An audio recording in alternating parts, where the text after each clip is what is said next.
Hi, today we're going to be talking about some of my favorite tricks to help curb hunger / deal with hunger / deal with appetite when I am in a calorie deficit or when I'm in a fat loss phase, basically when I'm trying to lose weight. What do I do to deal with my hunger? And also I'm eating a cup of soup.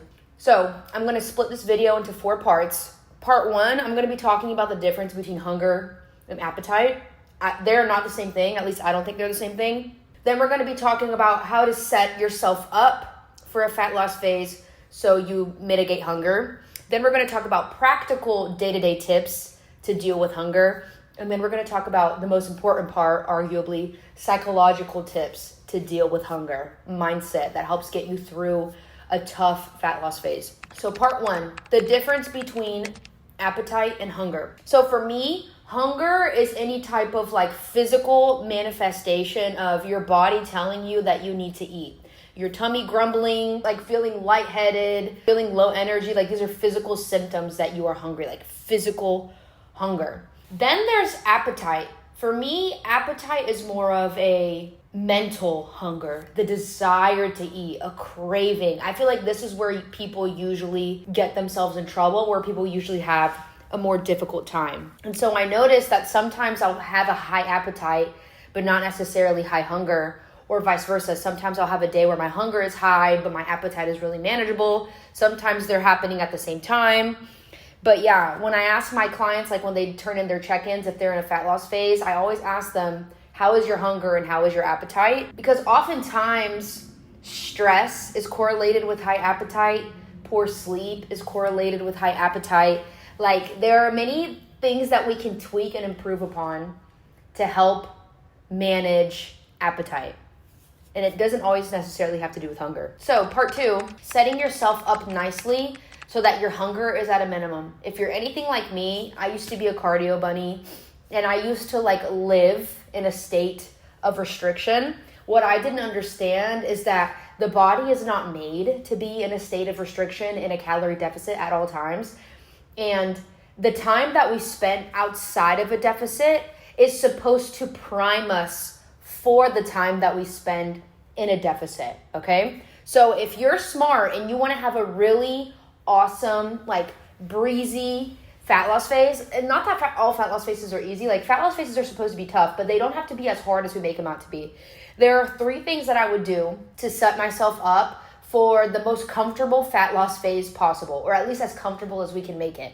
Number 1, I would make sure that I did a proper reverse / a proper slow increase of calories so that my maintenance is as high as it can be, okay? So if you don't know what a reverse diet is, I can link a video where I talk about reverse dieting. But basically, anytime that I'm done with the fat loss phase, or my clients are done with the fat loss phase, I always do a reverse diet where we slowly increase our calories while slowly decreasing our activity to get our metabolism up to a really good place. So we're maintaining our weight at a higher calorie point.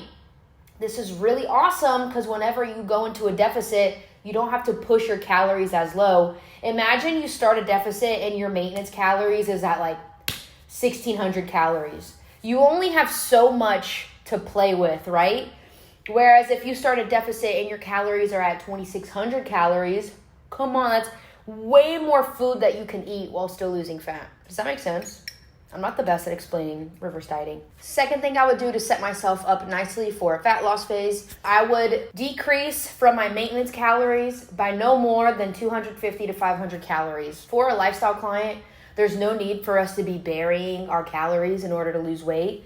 We can stand to lose half a pound to 1 pound per week, nice, slow and steady. When we lose fat slow and steady, not only do we keep on the muscle mass that we built, but it's also, we don't get hungry as quickly. We can stick to the deficit for longer. We lose more fat over time. Versus when we try to get a little bit overzealous and we set a calorie goal that really isn't sustainable, we're more likely to go way off plan and not be able to get back on. It's just not sustainable, and we lose muscle mass along the way if we cut our calories too low too quickly. And we want to keep our muscle mass because we work so hard to grow our fat ass and grow our beautiful capped shoulders. We don't want to lose that. So for example, if my maintenance is 2,000 calories, I would start my deficit at, 1850 calories per day. Does that make sense? So it's a very mild deficit.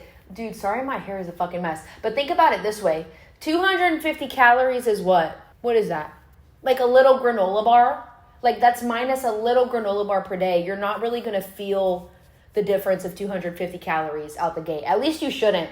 What I like to tell my clients is the first half of your cut should feel easy. Like it shouldn't feel like you're dying. And then the second half of your cut, when things are difficult, you only have to be in the difficult part of the cut for 6 more weeks. Does that make sense? The third thing that I would do to set myself up nicely for a strong fat loss phase is I would start my cardio low and build my cardio up slowly. Because think about it this way. Our bodies adapt to anything. So if you're going into a fat loss phase and you're already doing an hour of cardio every day, the only way for you to continue to push a deficit would be to continuously increase your cardio. Nobody wants to do like 2, 3, 4 hours of cardio. You know what I mean? So I literally start with 0 cardio. Well, lately I've been trying to do better at like taking care of my heart health. So I was doing like a couple sessions per week, but I'll start with like 2 20-minute sessions per week, and then I'll slowly work my way up to like, well, I've never really had to work my cardio up very high at all, if I'm being completely honest, or I'll just focus on my steps. This is my first cut where I'm actually pushing cardio, and the only reason I'm pushing cardio is because I don't have a pedometer anymore. My fucking Apple Watch broke, and so I can't track my steps, so that's why I'm tracking cardio. But the 3 fat loss phases that I did before this one, I literally just tracked steps and slowly increase my steps over time. Now that we set ourselves up nicely for the cut, let's fast forward. We're in week 7, 8, 9. We're getting to the nitty gritty of our 12 to 16 week fat loss phase. And things are actually starting to get a little bit more difficult. We're finding ourselves with increased appetite, more thoughts about food, and increased physical hunger as well. So here's what I would do to mitigate that. Number 1, stay busy. A lot of people like to say, oh, I can't do a fat loss phase right now because life is very busy. Bitch, when you're busy, it's literally the best time to do a fat loss phase because you're so busy that you don't have time to think about food. When your days, like when your hours are counted, all you have to do is prep your meals ahead of time, and you can't even think. You don't even have enough time to think. The meals are ready to go. Eat your meals, move on. And that's probably like a sub tip that I would add is meal prep. Meal prepping is so much easier, especially when you're starting to get super hungry and literally your cognitive functioning decreases. You don't want to have to make decisions around food. You want the decisions to already be made for you. That's why I really fuck with meal prepping. Tip number 2, I like to have smaller, more frequent meals when hunger starts getting higher. And I notice myself thinking about food more in between meals and like looking forward to my next meal more frequently. So instead of having like 600, 700 calorie meals, I'll have like 400, 500 calorie meals, sometimes 300 calorie meals. So I can eat every like 2 to 3 hours. So the moment that I think about food, no worry, it's already the next meal time. And it's like I'm always kind of like stoking people, not your metabolic fire. Don't listen to those people that are like, you need to stoke your metabolic fire. No, I feel like I'm literally like appeasing my hunger with more frequency. Does that make sense? Like I said, the next time I think about food, no worries, the next meal is already around the corner and I don't have to think about food for too long. You know what I mean? Or wait too long between meals. Tip number 3, fiber and protein. Fiber and protein. The deeper I get into a cut, the more veggies I'm eating. Protein stays the same whether you're cutting or bulking. My protein really doesn't change at all. Currently, I'm weighing around 140 pounds, so I'm keeping my protein around there. I don't care to push my protein really high. Some of my clients do, and I let them. And I think that's fine. I think the optimal amount of protein you should be eating is like it like lives on a spectrum.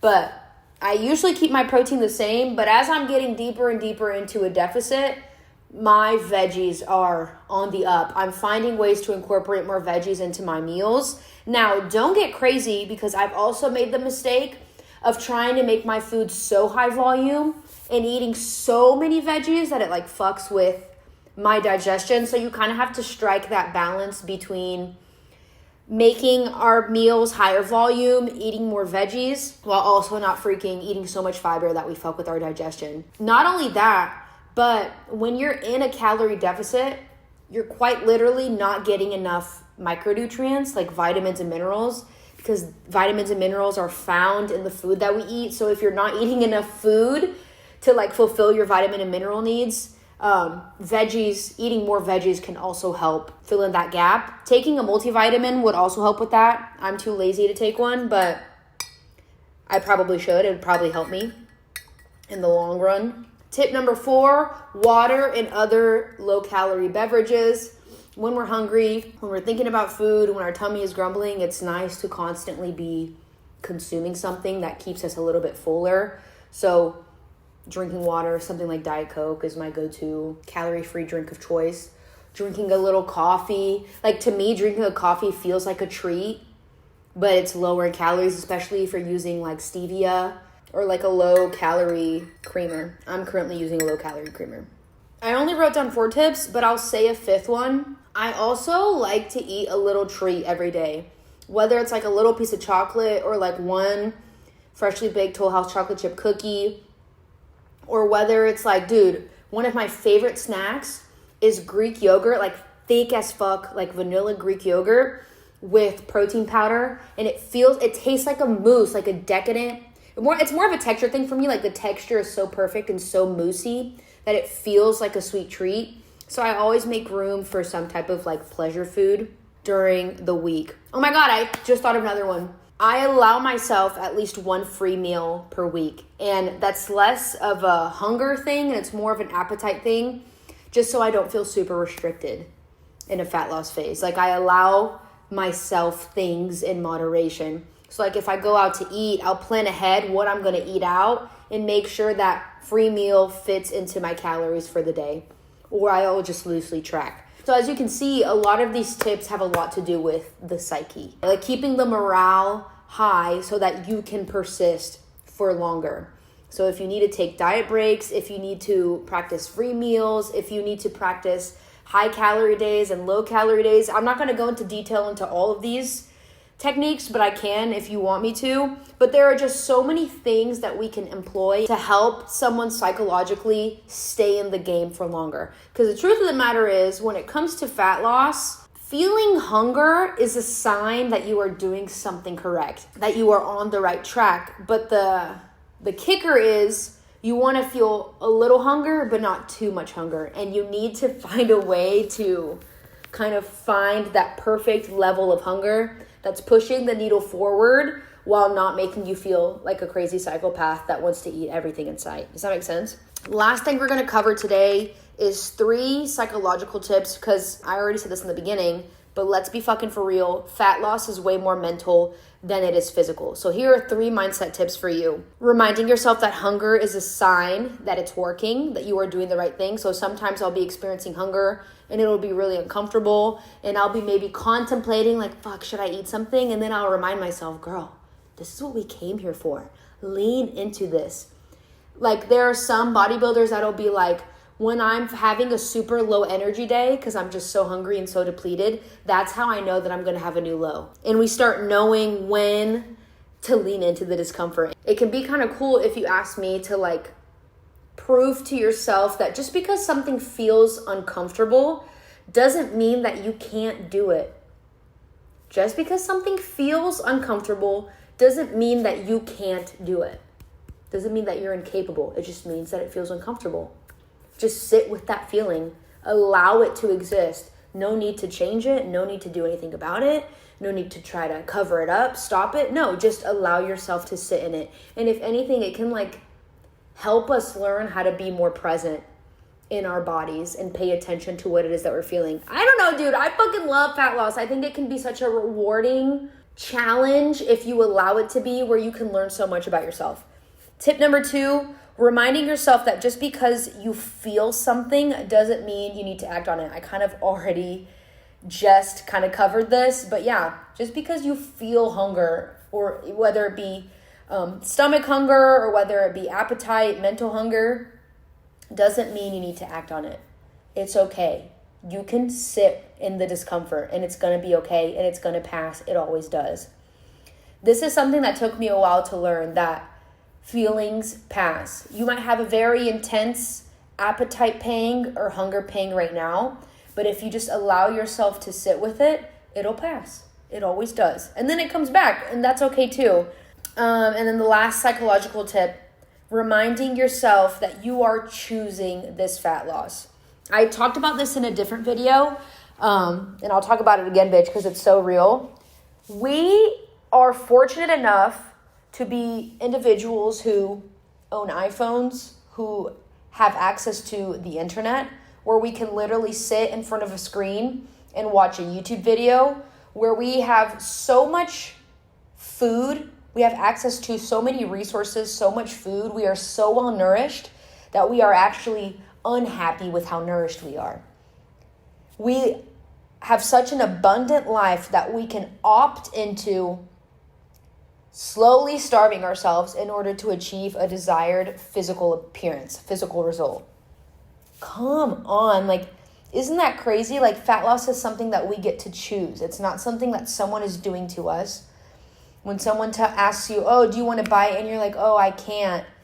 No, you can. You can totally have a bite if you wanted to, but you're choosing not to. And there's a lot of power in that as well. Power in the language that you're choosing to describe your human experience. I can't have a slice of cake, or no thanks. I don't want a slice of cake right now because I have goals that I'm trying to achieve. This is a temporary challenge that I'm facing. This is a temporary challenge that I am putting on to myself because I am worthy of doing hard things. I'm capable of doing hard things, and I can prove it to myself. Those are my tips. I hope this was helpful to you, because I know these tips have definitely been helpful for me. I'm currently in week 7 of my fat loss phase. It looks like I have about 5 or 8 more weeks to go. It depends how long I want to push it, but I'm feeling really good. Hunger is at a minimum, appetite is at a minimum, and I'm excited to keep pushing. If you like this video, please let me know by interacting with it, liking, commenting, subscribing, sharing it with a friend. Let me know what you think, and I'll see you guys in the next video. Bye.